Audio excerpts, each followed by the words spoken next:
प्रीति तुमने कौन सा हाँ लिखा सर, था? तुमने कौन सा लिखा था? मैक है मैंने इस पे 2 सेकंड टॉपिक वाला वो तो कल ही सबमिट कर लिया था। बाकी तो सर चारों पे लिख रखा है, क्योंकि फिर ऐसे मैं थोड़ा थोड़ा बताती हूँ तो आप बोलते हो कम काम किया, तो चारों पे ही लिख रखा है। ठीक है। प्रीति तुमने कौन सा लिखा था? सर मेरा सेक्शन बी का था, सेकंड वाला। चलो ठीक है, उसको कल चेक करेंगे। और किसी ने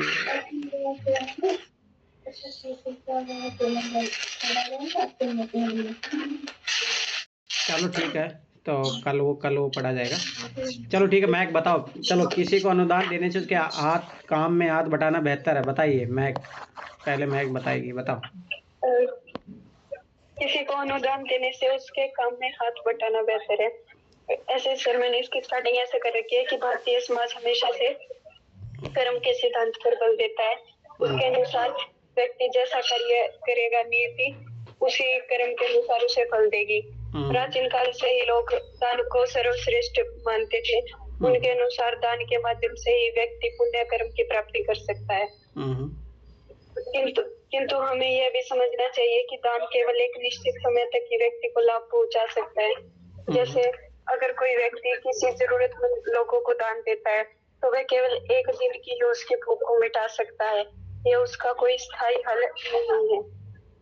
किंतु साथ के साथ यह अनेक समस्याओं को भी खड़ा कर सकता है, जो निम्नलिखित है। जैसे दान व्यक्ति में निकम्मेपन की भावना को जन्म देता है। जैसे व्यक्ति को कोई दान देता है तो वह सोचता है कि मुझे तो कल भी कोई ना कोई दान दे ही देगा, जिस कारण वह कोई कार्य नहीं करता, उसमें निकम्मापन जन्म ले लेता है।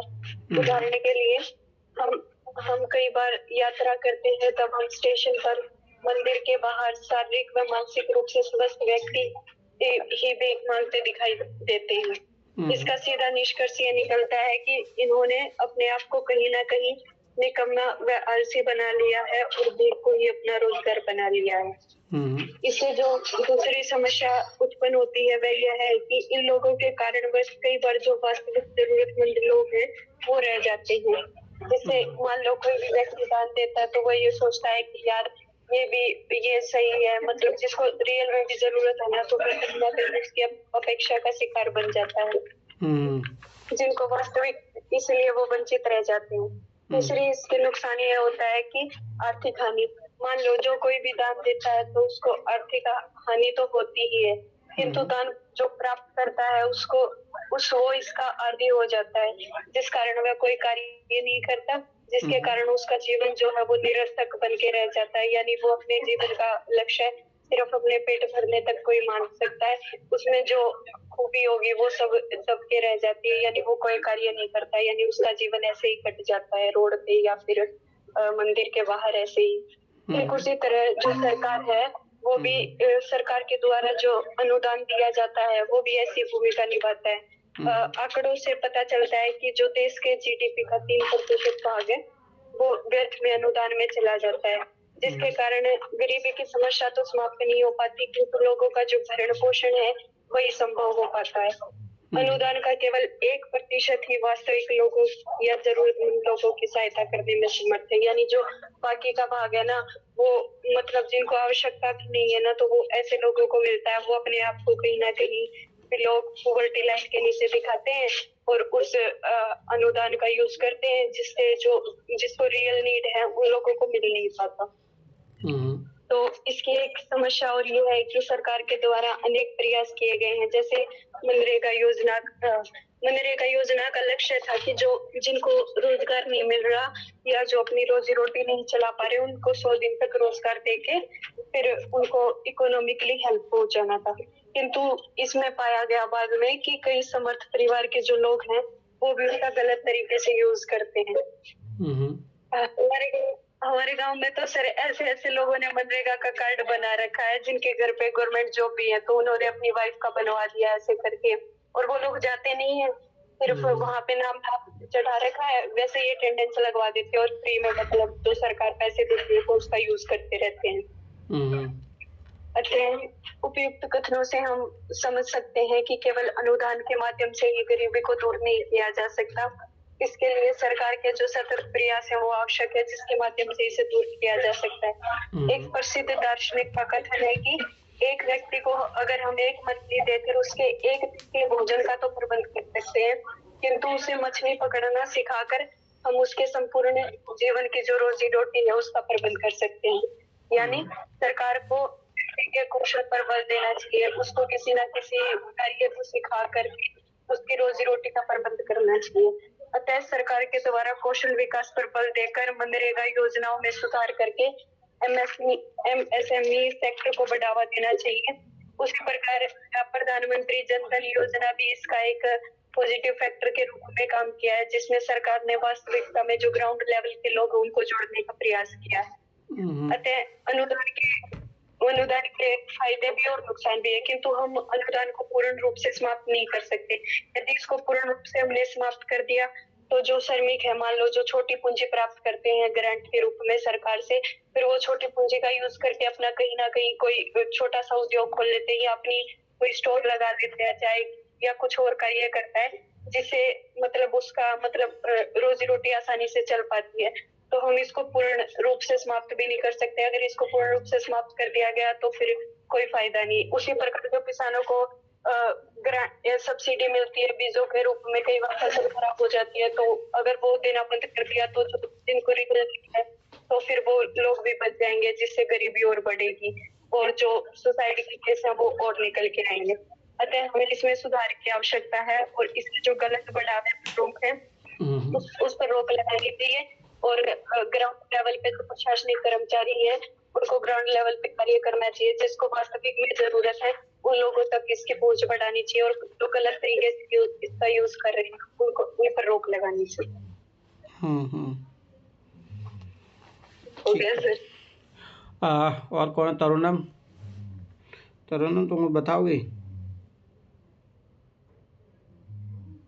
ये सर बता रहे हैं, ठीक है ठीक है।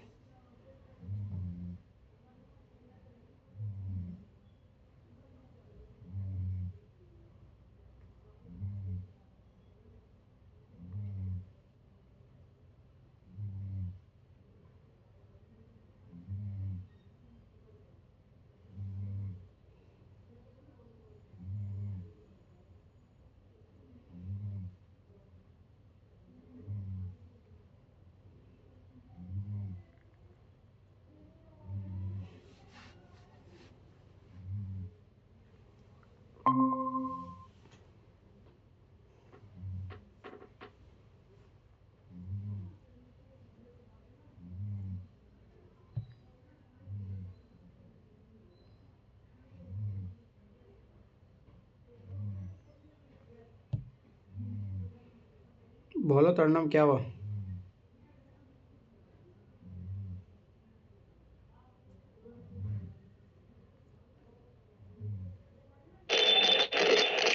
सर मेरी आवाज आ रही है? आ रही है, बोलिए बोलिए।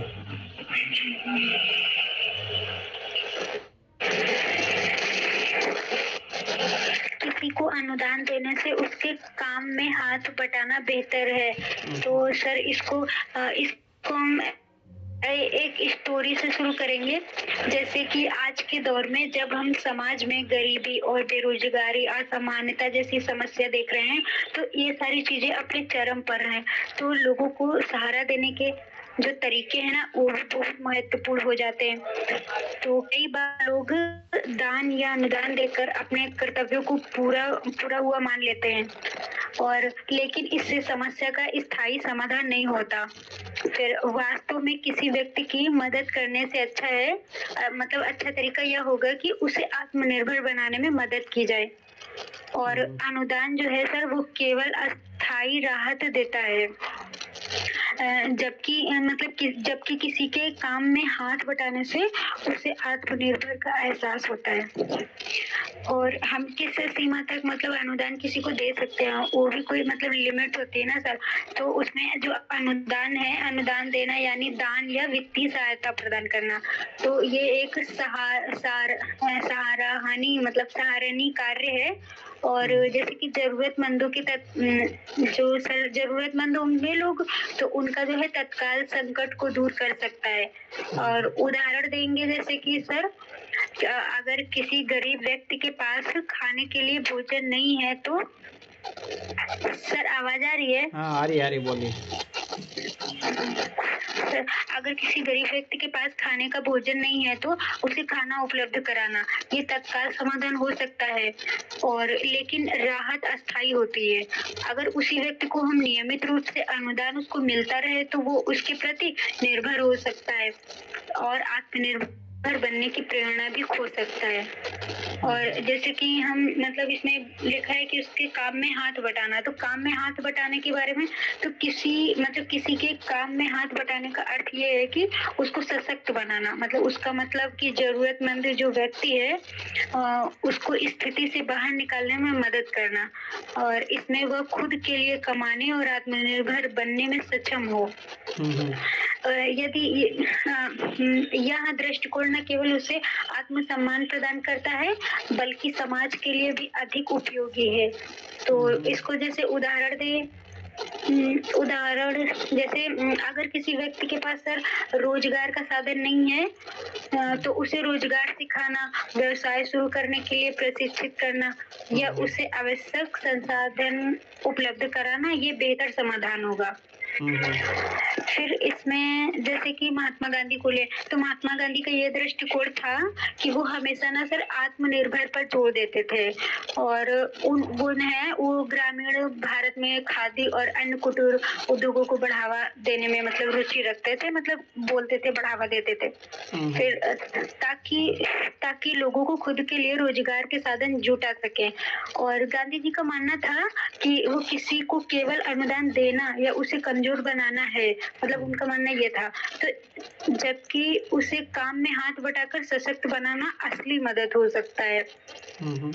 फिर उसके बाद जैसे एक उत्तर प्रदेश का गांव था, छोटा सा गांव, उसमें एक रहने वाली राधा थी, उसकी रोजगार की समस्या थी। तो जैसे उस लड़की की हर महीने की समस्या थी तो उसको एनजीओ से चावल गेहूं मिल जाता था, लेकिन एक सामाजिक कार्यकर्ता ने उसे सिलाई का प्रशिक्षण दे दिया, तो वो जैसे सिलाई सीख गई तो उससे अब ना वो केवल खुद आत्मनिर्भर है बल्कि अपने बच्चों की भी पढ़ाई का खर्च उठा सकेगी। ये उदाहरण हो गया जैसे सर। और जैसे सरकारी योजनाएं जैसे कि भारत सरकार की प्रधानमंत्री कौशल विकास योजना ये उदाहरण है सर। इसमें भी जो अनुदान की बजाय युवाओं को कौशल विकास के माध्यम से आत्मनिर्भर बनाने में मदद करता है, नहीं सर? और इसमें मतलब लंबे टाइम पर हाँ मतलब ऐसा होगा तो क्या प्रभाव पड़ सकता है, तो जैसे कि आत्मसम्मान में वृद्धि होगी। जब किसी को अपने पैरों पे खड़ा होने का मौका मिलता है तो उसका जो है आत्मसम्मान भी बढ़ता है। तो फिर वो समाज के प्रति अपनी जिम्मेदारियों को बेहतर तरीके से निभा पाता है, नहीं सर? फिर उसके बाद है आर्थिक सशक्तिकरण में जैसे काम में हाथ बटाने का फायदा यह है कि लोग जो है आर्थिक रूप से आत्मनिर्भर बनते हैं।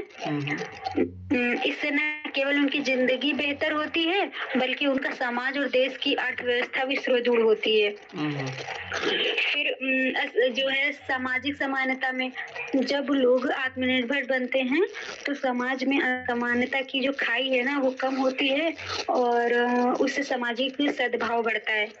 और जैसे कि एथिक्स में नैतिक जिम्मेदारियां जैसे आता है तो उसमें देख सकते हैं इसमें यह हमें समझना होगा कि समाज में हर किसी की एक जिम्मेदारी होती है, जैसे दान देना हमारी नैतिकता का हिस्सा हो सकता है, नहीं सर? और लेकिन यह दीर्घकालीन समाधान नहीं है।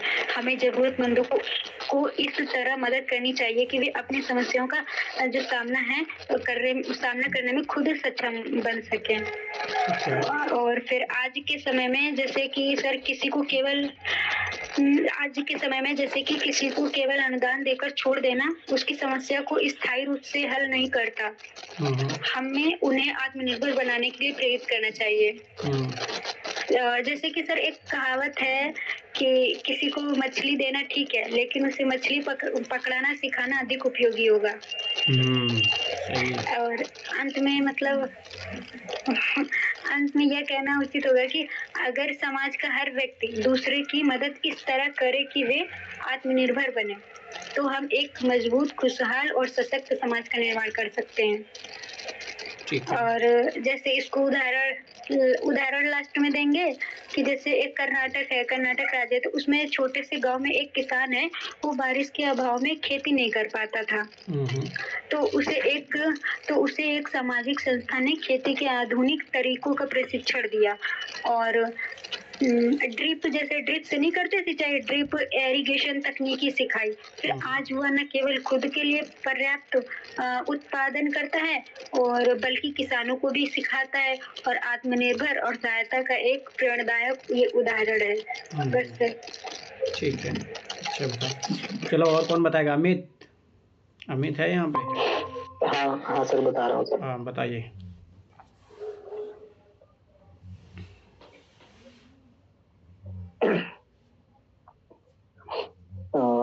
आवाज आ रही है क्या? किसी को अनुदान देने से उसके काम में हाथ बटाना बेहतर है। एक कोट से शुरुआत करते हैं पहले कि तुम्हारी दक्षिणा और दान, सहायता, अनुदान ये कुछ व्यर्थ से उपक्रम है कि इनमें आवश्यकताएं क्षणिक तुष्ट हो सकती हैं, लेकिन इनकी पूर्णता पर शाश्वत संशय रहेगा। यदि लक्ष्य है कि आवश्यकताओं की चीर पूर्ति होती रहे तो इन्हें कलम दो, कला दो, कौशल दो। ठीक है सर। अब इससे थोड़ा सा वो करते हैं कि किसी को अनुदान देने से उसके काम में हाथ बटाना बेहतर होता है कि विचार आत्मनिर्भरता और सहायक सहयोग की महत्ता को उजागर करता है। अनुदान चाहे वह धन के रूप में हो, अन्य साधनों के रूप में हो, केवल एक अस्थायी सहायता प्रदान करता है। लेकिन अगर किसी के साथ काम में हाथ बटाया जाए तो उसे अपनी समस्याओं का समाधान स्वयं खोजने और दीर्घकालिक सफलता प्राप्त करने की प्रेरणा मिलती है। यह न केवल समाज के लिए उपयोगी है बल्कि उससे व्यक्तिगत और सामूहिक सशक्तिकरण का मार्ग भी प्रशस्त होता है। अनुदान की सीमाएं भी हैं। अनुदान का उद्देश्य अक्सर जरूरतमंदों की मदद करना होता है, लेकिन इसकी सीमाएं अस्पष्ट है। अस्थायी समाधान, अनुदान केवल एक समय विशेष पर सहायता प्रदान करता है, लेकिन यह आत्मनिर्भरता को नहीं बढ़ावा देता है। ठीक है। दूसरा, आश्रित मानसिकता। बार बार अनुदान मिलने से लोग स्वयं प्रयास करने की बजाय दूसरों पर निर्भर हो जाते हैं। कि जैसे कि सर कहा जाता है कि जो तत्कालिक तुष्टीकरण के सिवा कुछ विशेष लाभकारी नहीं मालूम पड़ता है। ये जो सहायता होते हैं, बार बार लोगों का किसी को सहायता की आदत डाल देना, वो तत्कालिक तुष्टीकरण के सिवा कुछ विशेष लाभकारी नहीं मालूम पड़ता है। यह न केवल लोगों को आश्रित बना देता है बल्कि उनके नैसर्गिक क्षमताओं को भी ह्रास कर देता है। किसी को निरंतर बैसाखी देकर हेलो, बोलो बोलो बोलो, आवाज आ रही है सर? हाँ आ रही बोलो। हाँ, तो ह्रास कर देती है। किसी को निरंतर बैसाखी देकर चलने की आदत उसे उसकी चलने की प्राकृतिक क्षमता से भी विपन्न कर देता है। यह भी देखा गया है कि जिन्हें निरंतर दान अनुदान दिया जाता है, उन्हें मुफ्तखोरी की ऐसी लग जाती है कि फिर वे अपने हाथ पैर चलाकर या श्रम द्वारा अपना पेट भरना नहीं चाहते। वे इस तरह के निकम्मे हो जाते हैं कि आश्रित होकर भी अपना भरण पोषण करने की आदत से लाचार हो जाते हैं। जैसे कि हमने ट्रेनों में देखा, स्टेशनों पे देखते हैं, धर्मस्थलों के बाहर लंबी कतार में खड़े कई ऐसे भिखारी को देखा जो शारीरिक रूप से स्वस्थ हैं एवं शारीरिक श्रम के द्वारा अपना जीवन यापन कर सकते हैं, परंतु वे मांगकर अपना जीवन गुजारा कर रहे हैं। ये उनकी उसी लाचार आदत का परिणाम है। ऐसा क्यों है? ऐसा होता क्यों है कि अगर आप किसी को अतार्किक रूप से दिया जाने वाला अनुदान वास्तव में दोनों पक्षों को नुकसान पहुंचाता है। अनुदान देने वाले अपनी ओर से तो आर्थिक घाटे में रहते ही हैं, उनका नुकसान महज कुछ रुपयों और आर्थिक संसाधन का है, परंतु अनुदान प्राप्त करने वाले कई प्रकार के नुकसान में रहते हैं। उनके आगे बढ़ने की प्रवृत्ति में ठहराव सी आ जाती है। ठीक है सर। और फिर संसाधनों की बर्बादी तो होती है। कई बार अनुदान का सही उपयोग नहीं हो पाता या उन लोगों तक नहीं पहुंचता जिन्हें वास्तव में इनकी आवश्यकताएं होती है। सहयोग का महत्व। अब ये सहयोग का महत्व है कि किसी के काम में हाथ बांटने का अर्थ है कि उसके कौशल, ज्ञान और प्रोत्साहन प्रदान करना, जिससे कि वह अपनी चुनौतियों का सामना कर सके। इसके लाभ निम्नलिखित हैं। जैसे कि आत्मनिर्भरता का विकास। जब हम किसी के साथ काम में मदद करते हैं तो वह सीखता है कि अपनी समस्याओं को स्वयं हल करना कैसे संभव है, हम कैसे अपनी मुश्किलों को आसान कर सकते हैं। अगर मैं खुद करके नहीं देखूंगा तो मुझे मालूम नहीं चलेगा कि मुझे पढ़ाई को कैसे आसान बनाना है। दीर्घकालिक प्रभाव, यह मदद अस्थायी नहीं होती।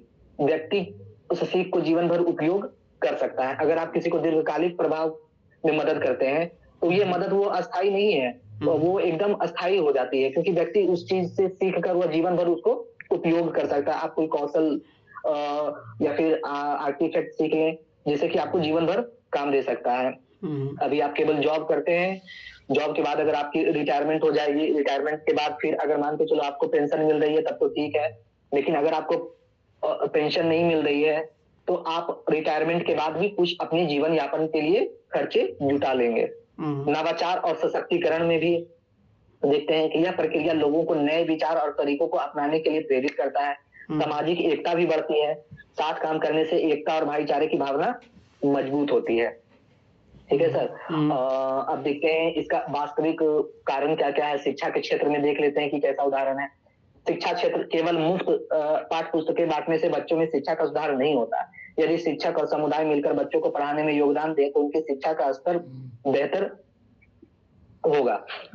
जैसे कि वर्तमान में दिए जाने वाले सरकारी अनुदान सर, ठीक है, उसके कुछ उदाहरण है सर। जल वितरण प्रणाली, मनरेगा, स्वर्ण जयंती, ग्राम स्वराज रोजगार योजना, IRDP, ट्राइसम आदि अनुदान आधारित योजनाओं की स्थिति किसी से छुपी नहीं है कि ये कब शुरू हुए थे और कब तक, अब बहुत दिनों से चल रहे हैं, लेकिन आज तक इन्होंने अपने लक्ष्य को प्राप्त नहीं किया है। तो ये एक तरह से सरकार के ऊपर बोझ सा बन गया है। कृषि क्षेत्र में देखते हैं कि किसानों को केवल आर्थिक अनुदान देने के बजाय उन्हें आधुनिक तकनीक और खेती के नए तरीकों में प्रशिक्षित करना अधिक प्रभावी होगा। स्वास्थ्य के क्षेत्र में गरीबों को केवल मुफ्त दवा देने के बजाय स्वास्थ्य जागरूकता कार्यक्रम चलाने की स्वच्छता पर जोर देने से दीर्घकालिक लाभ मिलते हैं। और इसमें गांधी जी का दृष्टिकोण है। महात्मा गांधी ने भी हंसते के बजाय मछली पकड़ने का तरीका सिखाने की बात कही थी। ठीक है। और उनका विश्वास था कि आत्मनिर्भरता ही वास्तविक स्वतंत्रता है। यह विचार आत्मनिर्भर ग्रामीण अर्थव्यवस्था और सामुदायिक विकास में स्पष्ट रूप से परिलक्षित होता है। स्पेन के एक प्रसिद्ध दार्शनिक मैनोनिंडस का एक मशहूर कथन है कि किसी व्यक्ति को एक मछली तुम देकर तुम उसके एक दिन के लिए भोजन का प्रबंध कर देते हो, जबकि किसी व्यक्ति को मछली पकड़ना सिखाकर तुम उसके जीवन भर के लिए भोजन का प्रबंध कर सकते हो। ठीक है सर। और समय और संसाधन, लोगों को प्रशिक्षित करना और उनके साथ काम करना अधिक समय और संसाधन मांगता है। सामाजिक बाधाएं भी है। कई बार लोगों ने नई चीजें सीखने में हिचकिचाते हैं क्योंकि अब नेक्स्ट पे आते हैं नीतिगत समर्थन। सरकारों और संस्थाओं को इस दिशा में ठोस योजनाएं बनानी चाहिए। जैसे कि हम देख लेते हैं कुछ आंकड़े कि वर्तमान में भारत सरकार भी कौशल विकास के लिए कई कार्यक्रम चला रही है। राष्ट्रीय नमूना सर्वेक्षण की 68वीं रिपोर्ट के अनुसार भारत के कुल कार्यशील जनसंख्या का केवल 4.69% ही औपचारिक रूप से प्रशिक्षित है, यानी कि वो स्किल्ड है। 4.69% ही स्किल्ड है, जो अमेरिका में 52% है, ब्रिटेन में 68% है, जर्मनी में 75% है, जापान में 80% है, दक्षिण कोरिया में 96% है। इनकी तुलना में अत्यंत कम है भारत। वर्तमान में वैश्विक परिदृश्यों को देखते हुए भारत कौशल विकास की दर को बढ़ाना अत्यंत आवश्यक है। भारत सरकार द्वारा चलाए जा रहे skill India, digital India, startup आदि कार्यक्रम निश्चय ही लोगों को कौशल विकास की दिशा में महत्वपूर्ण कदम साबित होंगे, जो अनुदान को तत्कालिक समाधान से बेहतर एवं अस्थायी समाधान होगा। ठीक है सर। और इसको देख लेते हैं ये ऐतिहासिक परिदृश्य में और मध्यकालीन परिप्रेक्ष्य में कि सामुदायिक जीवन की नीति। जैसे प्राचीन इतिहास में सहयोग का महत्व क्या था। प्राचीन समाज में सामूहिक सहयोग का महत्व सबसे अधिक था। लोग शिकार, कृषि और निर्माण कार्य सामूहिक प्रयासों से करते थे। उदाहरण, सिंधु घाटी सभ्यता में नहरों और जलाशयों का निर्माण सामूहिक प्रयास का एक उत्कृष्ट उदाहरण है। और हमारे वेदों में भी कहा गया है कि वैसे ब्राह्मणों को अनुदान देना चाहिए जो शारीरिक रूप से अक्षम है एवं बुजुर्ग हैं और तो ये हो गया। और इसको और इसी से दान करने की ही दान करने की ही प्रेरणा से समाज में क्या बोलते हैं, समाज में कल्याणकारी राज्यों में भी अनुदान दिए जाने की भावना उत्पन्न होती है। जैसे कल्याणकारी कोई भी कल्याणकारी काम हो गया, उसमें बढ़ चढ़कर भाग लेने की भावना हमें वेदों के कुछ श्लोक से हमें मिलता है। जैसे कि अब एक हो गया गुरुकुल की प्रणाली। गुरुकुल की प्रणाली कैसी थी? शिक्षा के क्षेत्र में भी सहयोग पर आधारित गुरुकुल प्रणाली कार्यरत थी। शिक्षक और छात्र साथ मिलकर ज्ञान प्राप्ति और सामाजिक विकास के लिए काम करते थे। और क्योंकि गुरुकुल का सिस्टम था कि वो डिपेंडेंट किसी पे नहीं रहते थे। गुरुकुल में होता था कि वो खुद मांगने भी जाते थे, तो वो सभी इकट्ठे जाते थे अलग अलग क्षेत्रों में, और उनको अगर कहीं से उनको कोई भूमि मिल जाती थी या फिर उनको कोई काम मिल जाता था, तो वो सहयोग के माध्यम से उस भूमि पे फसल भी उगाते थे, उस भूमि का उपयोग करते थे, काम करते थे। और धार्मिक और सांस्कृतिक सहयोग भी है। धार्मिक और सांस्कृतिक एंशिएंट में है धार्मिक और सांस्कृतिक सहयोग। धार्मिक अनुष्ठानों और सामाजिक उत्सवों में सामूहिक प्रयासों की आवश्यकता होती थी। यह समाज को एकजुटता करता था। उदाहरण, अशोक ने बौद्ध धर्म के प्रचार के लिए अपने सहयोगियों के माध्यम से प्रयास किया, न कि केवल धन या अनुदान देकर। मध्यकालीन भारत में देख लेते हैं कि सामंतवाद और सामूहिक रक्षा व्यवस्था। सामंतवाद के युग में राजा और सामंतों के बीच परस्पर सहयोग की व्यवस्था थी। राजा सुरक्षा के लिए सेना का नेतृत्व करते थे, जबकि सामंत उन्हें धन और सैनिक की सहायता प्रदान करते थे। सामुदायिक निर्माण, इस काल में बड़े पैमाने पर मंदिर, मस्जिद और किलों का निर्माण हुआ। ये सभी परियोजनाएं सामूहिक प्रयासों का परिणाम थे। उदाहरण, ताजमहल, कुतुब मीनार और दक्षिण भारत के बहुमंजिले मंदिर। भक्ति और सूफी आंदोलन, भक्ति और सूफी संतों ने सहयोग और साझेदारी के महत्व को बढ़ावा दिया। वे समाज में सुधार के लिए अपने अनुयायियों के साथ मिलकर काम करते थे। आधुनिक इतिहास में सहयोग का महत्व, एंशिएंट हो गया, आधुनिक। स्वतंत्रता संग्राम, भारत का स्वतंत्रता संग्राम सहयोग और सामूहिक प्रयास का अद्भुत उदाहरण है। गांधी जी ने सत्याग्रह और अहिंसा जैसे आंदोलन के माध्यम से जनता को एकजुट किया, जैसे कि नमक सत्याग्रह, भारत छोड़ो आंदोलन, चंपारण सत्याग्रह, चंपारण आंदोलन, सामाजिक सुधार आंदोलन। राजा राम मोहन राय, ज्योतिबा फुले, भीमराव अम्बेडकर जैसे समाज सुधारकों ने सामूहिक सहयोग के माध्यम से सामाजिक बदलाव की प्रक्रिया को तेज किया है। ठीक है सर। और औद्योगिक क्रांति का श्रमिक संघ, औद्योगिक क्रांति ने सहयोग और सामूहिक प्रयास के महत्व को और अधिक स्पष्ट किया। मजदूर संघों ने श्रमिक के अधिकारों के लिए सामूहिक रूप से संघर्ष किया। वर्तमान परिप्रेक्ष्य यह है कि लोकतांत्रिक सहयोग में सरकार और जनता के बीच सहयोग अनिवार्य है। नीति निर्माण और क्रियान्वयन में जनता की भागीदारी आवश्यक होती है। अंतरराष्ट्रीय सहयोग, वर्तमान समय में वैश्विक चुनौतियां जैसे जलवायु परिवर्तन, आतंकवाद, आर्थिक असमानता से निपटने के लिए राष्ट्रीय सहयोग की आवश्यकता है। उदाहरण, पेरिस जलवायु समझौता का संयुक्त राष्ट्र का सतत विकास, सस्टेनेबल डेवलपमेंट गोल। आर्थिक परिप्रेक्ष्य में देखते हैं कि आत्मनिर्भरता बनाम सहायता। किसी व्यक्ति या राष्ट्र को अनुदान देना तत्कालिक समाधान हो सकता है, लेकिन आर्थिक आत्मनिर्भरता के लिए सहयोग और कौशल विकास आवश्यक है। उदाहरण, भारत में मेक इन इंडिया और स्किल इंडिया जैसे कार्यक्रम। साझा अर्थव्यवस्था, वर्तमान समय में शेयरिंग इकोनॉमी का चलन बढ़ा है, जहां लोग संसाधनों को साझा करके सामूहिक लाभ उठाते हैं। उदाहरण, उबर और एयरबीएनबी जैसे प्लेटफॉर्म। वैज्ञानिक और तकनीकी परिप्रेक्ष्य में देखते हैं यह कैसे सहयोग हेल्प करता है। बड़े वैज्ञानिक प्रयोग और शोध जैसे कि मानवीय जीनोम परियोजना या फिर CERN की प्रयोगशाला विभिन्न देशों और संस्थानों के सामूहिक प्रयासों का परिणाम है। साझा विज्ञान, टेक्नोलॉजी के डेवलपमेंट के लिए इंटरनेट ने ज्ञान के आदान प्रदान को बढ़ावा दिया है। ओपन सोर्स तकनीक इसका उदाहरण है। उदाहरण, लिनक्स ऑपरेटिंग सिस्टम, लिंक्डइन, जहाँ की आप जॉब भी ढूंढ सकते हो, अपना ज्ञान वहां शेयर कर सकते हो। भौगोलिक परिप्रेक्ष्य, प्राकृतिक संसाधनों का साझा उपयोग, जल संसाधन, भूमि और खनिजों का साझा उपयोग सामूहिक विकास की आवश्यकताओं को दर्शाता है। उदाहरण, नदियों का जल विवाद सुलझाने में सहयोग की भूमिका, आपदा प्रबंधन में सहयोग, भूकंप, बाढ़ और अन्य प्राकृतिक आपदाओं के समय अनुदान से अधिक सामूहिक प्रयास आवश्यक होता है। 2004 के सुनामी के बाद विभिन्न देशों का सहयोग उदाहरण है। और क्या बोलते हैं,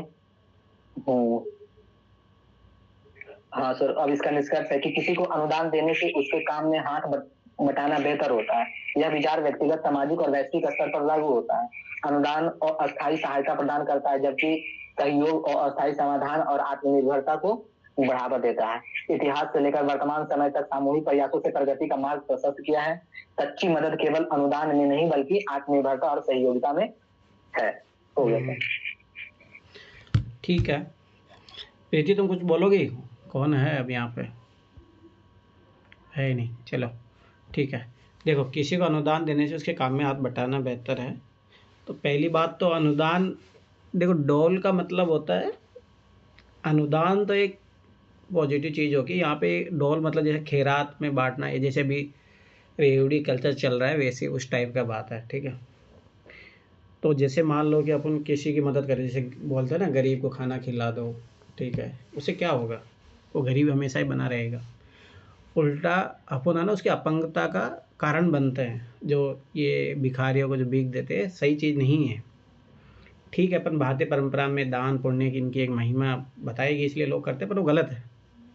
ये चीज़ याद रखना, क्योंकि स्वाभाविक सी बात है कि दान केवल बुजुर्गों और अपंग लोगों को और पशुओं को करनी चाहिए। नहीं, वो भी गलत है। देखो ध्यान से समझना, यही तो बात समझने वाली बात होती है ना। अगर आप दिव्यांग लोगों को ये समझ के दान दे रहे हो तो गलत है ना। आप उसकी कैपेबिलिटी को नहीं समझ रहे हो ना, फिर तो ये तो गलत है। जैसे सर ये ब्लड वगैरह देना या कोई भी बॉडी पार्ट का दान करना, ये तो सही हाँ, होगी। ये सही है, क्योंकि ये काम आएगा ना किसी को जीवन दान। जैसे आज ही एक CBI का डायरेक्टर ख़त्म हुआ, IPS अधिकारी था वो, तो उसने अपनी जो बॉडी है एम्स में दी है। तो ये एग्जांपल यूज कर सकते हो आप।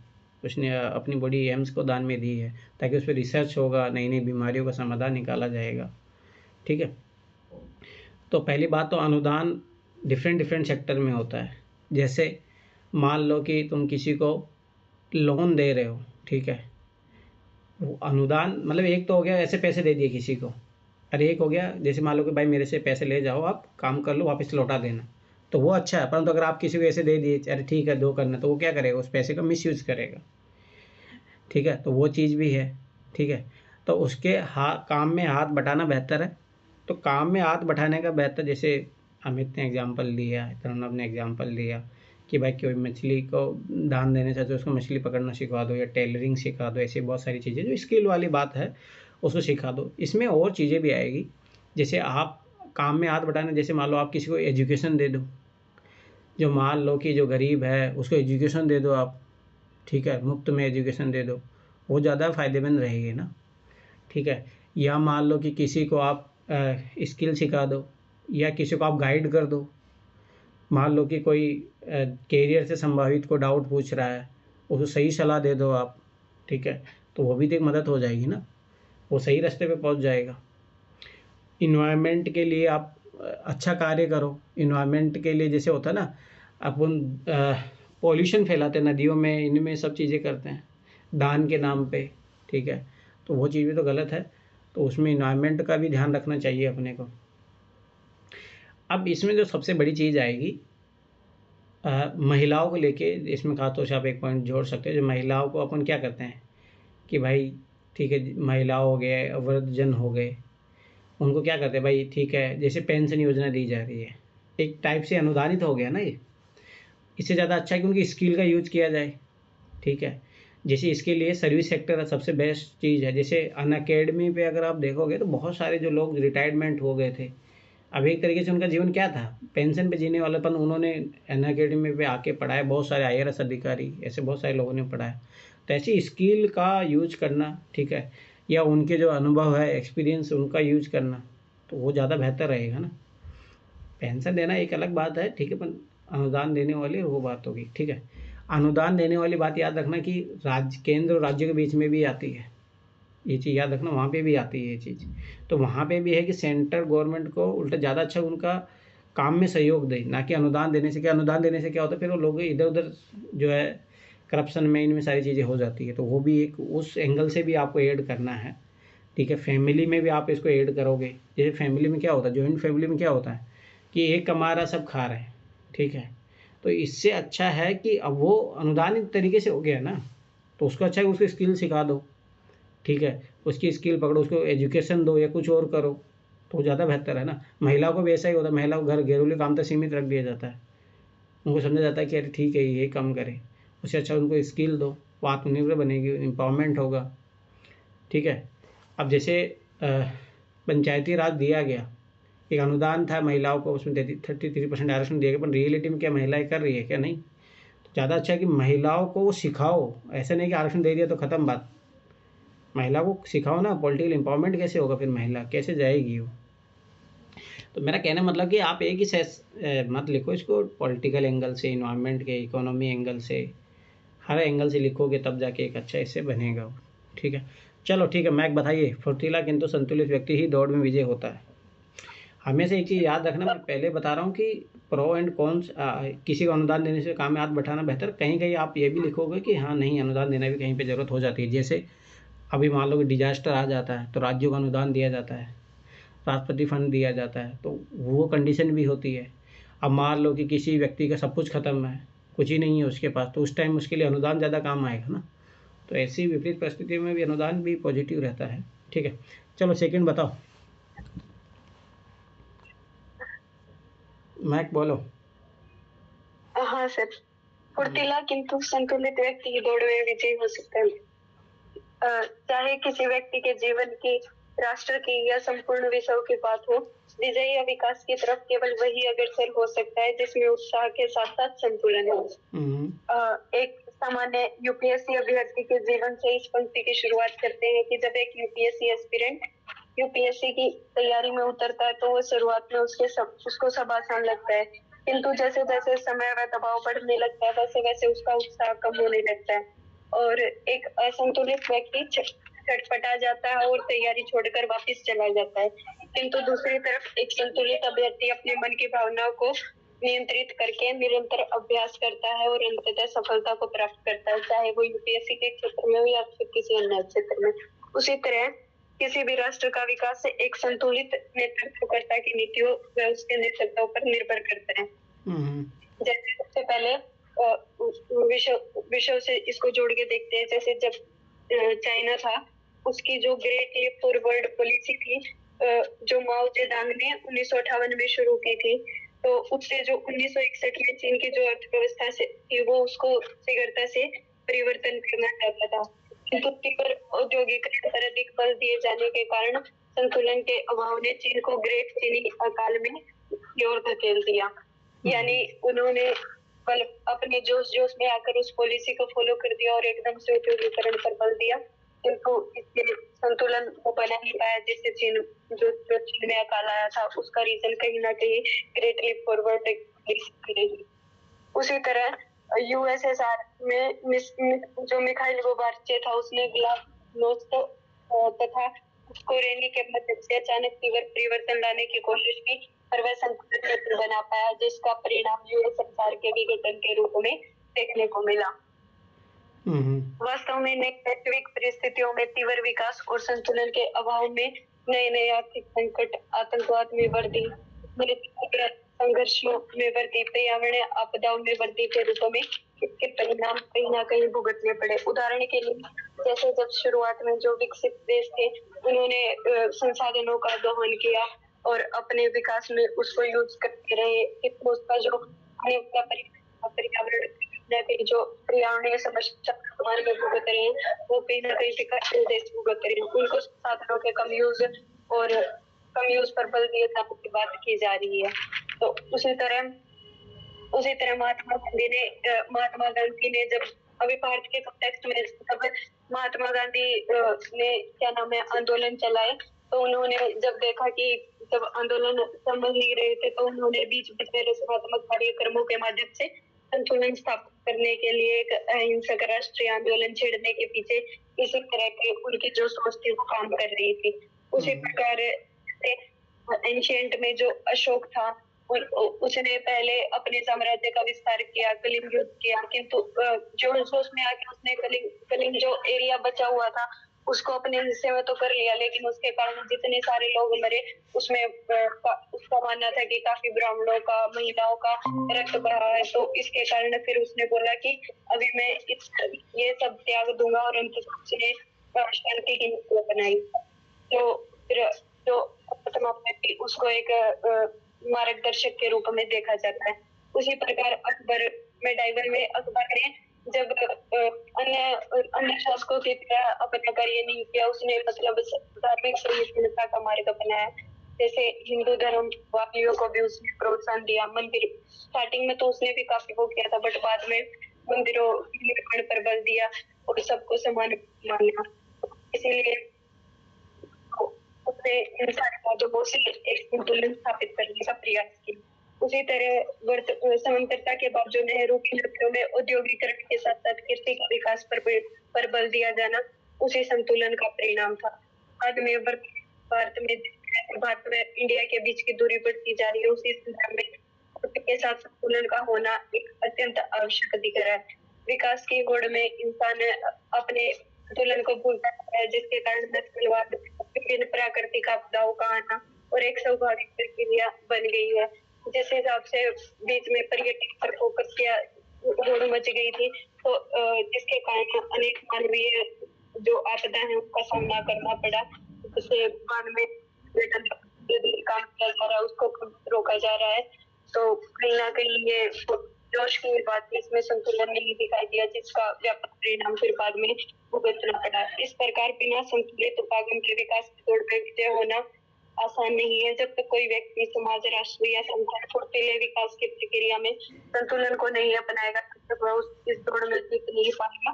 किसी भी राष्ट्र व्यक्ति के लिए संतुलन होना अत्यंत आवश्यक है, ताकि जो वंचित तबके हैं उनको भी विकास की जो दौड़ है उसमें जोड़ा जाए, और आर्थिक विकास के साथ साथ जो पर्यावरणीय संतुलन बिगड़ा हुआ है उस पर भी बल दिया जाए। अच्छा, ठीक है। अमित कुछ बोलोगे? जी सर। बोलो। फुर्तीला किंतु संतुलित व्यक्ति ही दौड़ में विजय होता है। इसमें मुझे कोई स्टार्टिंग के लिए कोर्स नहीं मिले, दृष्टि वाले में भी नहीं मिला। फुर्तीला किंतु संतुलित व्यक्ति ही दौड़ में विजयी होता है एक मूल विचार है, जो केवल शारीरिक दौड़ तक सीमित नहीं है, बल्कि जीवन की सभी प्रतियोगिताओं पर लागू होता है। फुर्ती का तात्पर्य है तीव्रता और कार्य करने की गति, जबकि संतुलन का अर्थ है विवेक, संयम और स्थिरता। ये दोनों गुण साथ मिलकर किसी व्यक्ति को न केवल दौड़ जीतने बल्कि दीर्घकालिक सफलता हासिल करने में सक्षम बनाता है। यह निबंध इसी दृष्टिकोण का विस्तार विश्लेषण करता है। फुर्ती का महत्व। फुर्ती किसी भी कार्य को तेजी से और दक्षता के साथ करने की क्षमता है। यह व्यक्तित्व और सफलता के लिए महत्वपूर्ण है। तीव्रता और सक्रियता। फुर्तीला व्यक्ति जैसे तेजी से बदलती परिस्थितियों के अनुकूल हो सकता है, चाहे वह व्यापार हो, खेल हो या शिक्षा हो। गति हमेशा निर्णायक कारक हो सकता है। प्रतिस्पर्धा में बढ़त। जीवन एक दौड़ है जहां हर कोई आगे बढ़ने की कोशिश करता है। फुर्तीला व्यक्ति तेजी से कार्य करके दूसरों से बढ़त बना सकता है।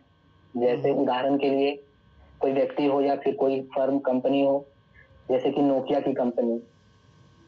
वो एक समय में अपने टाइम पे वो दौड़ में सबसे आगे था, अपने दौर में वो सबसे आगे था, लेकिन वो अपनी क्या कहते हैं समय के साथ वह अपने आप को वो बदल नहीं पाया। इसलिए आज नोकिया का मोबाइल बहुत पीछे रह चुका है और जो नई नई कंपनियां हैं वह मार्केट में आगे आ गई है, जबकि नोकिया ऐसी कंपनी थी जो कि सबसे पुरानी कंपनी मुझे लगती है। यह एक उदाहरण हो गया। आवश्यक कौशल का विकास। फुर्ती न केवल शारीरिक बल्कि मानसिक स्तर पर भी महत्वपूर्ण है। तेज सोचने और निर्णय लेने की क्षमता सफलता के लिए आवश्यक है। उसैन बोल्ट जैसे धावक का करियर फुर्ती का उत्कृष्ट उदाहरण है। उनकी तेज गति ने उन्हें विश्व चैंपियन बनाया है। और ये संतुलन का महत्व है सर। क्या क्या महत्व है? पहला, स्थिरता और संयम। संतुलित व्यक्ति बिना घबराए और बिना थके लगातार प्रयास करता करता है। यह गुण लंबे समय तक सफल बनाए रखने में मदद करता है। दीर्घकालिक दृष्टिकोण से देखें तो केवल फुर्ती से काम करने पर व्यक्ति जल्द ही थक सकता है या गलतियां कर सकता है। संतुलित व्यक्ति को स्थिर और केंद्रित रहने में मदद करता है। दबाव में प्रदर्शन, संतुलन व्यक्ति को कठिन परिस्थितियों में धैर्यपूर्वक निर्णय लेने में सक्षम बनाता है। उदाहरण महात्मा गांधी का जीवन संतुलन का उदाहरण है। उनकी स्थिरता और संयम के कारण भारत को स्वतंत्रता मिली। फुर्ती और संतुलन का सामंजस्य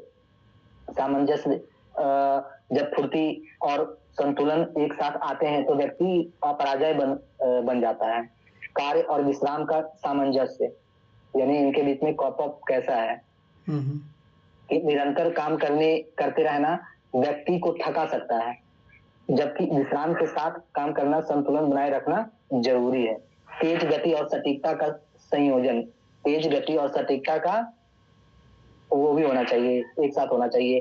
केवल तेज दौड़ना ही नहीं बल्कि सही दिशा में दौड़ना भी महत्वपूर्ण है। लंबे और छोटे लक्ष्यों के बीच संतुलन, फुर्ती छोटे लक्ष्यों को जल्दी प्राप्त करने में मदद करती है, जबकि संतुलन लंबे लक्ष्यों को केंद्रित करने में सहायक होती है। जैसे वनडे के एग्जाम में अगर आप जल्दी किसी चीज को करना चाहो तो हो सकता है, लेकिन अगर आपको लंबी छलांग लगानी है यूपीएससी जैसी, तब आपको समय, धैर्यता ये सब बनाए रखना होगा। उदाहरण, भारत के अंतरिक्ष अनुसंधान संगठन इसरो ने कम समय में अनेक उपग्रह लॉन्च किए। यह उनकी फुर्ती का परिणाम था, लेकिन इन मशीनों की सटीकता का संतुलन प्रमाण है। हम लोगों ने जो उपग्रह लॉन्च करने में बहुत टाइम लिए, हमसे पहले बहुत से कंट्री ने भेज दिया था, लेकिन जब इंडिया ने भेजा तो एक ही बार में और सटीक तरीके से भेज दिया। ये बड़ी उपलब्धि थी। जीवन के विभिन्न क्षेत्रों में महत्व, जैसे कि खेल और शारीरिक फिटनेस पे देखा जाए, खेल में फुर्ती संतुलन का सीधा योगदान होता है। ये सब तो ज्यादा ही होगा।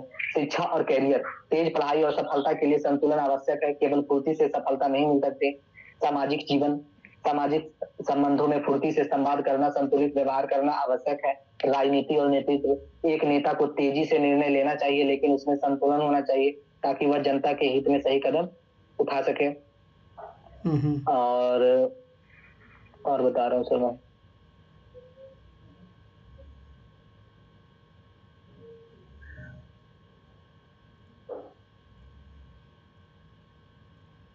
और ये देखते हैं सर, प्राचीन इतिहास के संदर्भ में संतुलन का महत्व।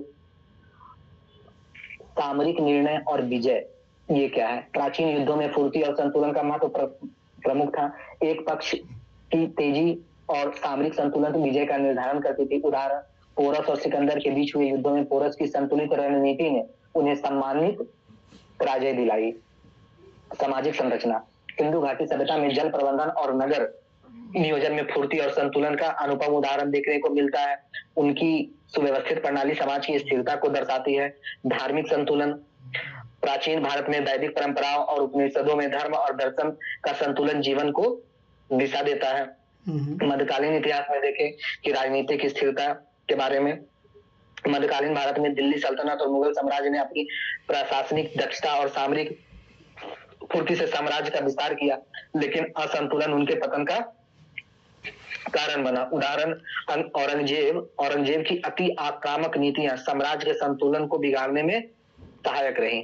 भक्ति और सूफी आंदोलन को देखते हैं। भक्ति और सूफी संतों ने धार्मिक असंतुलन को संतुलित करने और समाज में शांति का संदेश फैलाने में अपनी भूमिका निभाई। उदाहरण, कबीर और गुरु नानक की शिक्षाएं संतुलित दृष्टिकोण का प्रतीक है। युद्धों में रणनीति का संतुलन, शिवाजी महाराज ने गोरिल्ला युद्ध तकनीक से अपनी फुर्ती और संतुलन का परिचय दिया और मुगलों के खिलाफ विजय प्राप्त किया। आधुनिक संदर्भ में देखें, स्वतंत्रता संग्राम, भारत का स्वतंत्रता आंदोलन संतुलन और फुर्ती का अनुपम उदाहरण है। गांधी जी का अहिंसात्मक रणनीति संतुलित दृष्टिकोण के माध्यम से बड़े पैमाने पर जन सहभागिता है। सुभाष चंद्र बोस की फुर्तीली नीति, उन्होंने आईएनए के माध्यम से सक्रिय सैन्य संघर्षों का नेतृत्व किया और जापान को और नॉर्थ ईस्ट में अंडमान निकोबार में आने से सुभाष चंद्र बोस ने रोका था जापानियों को।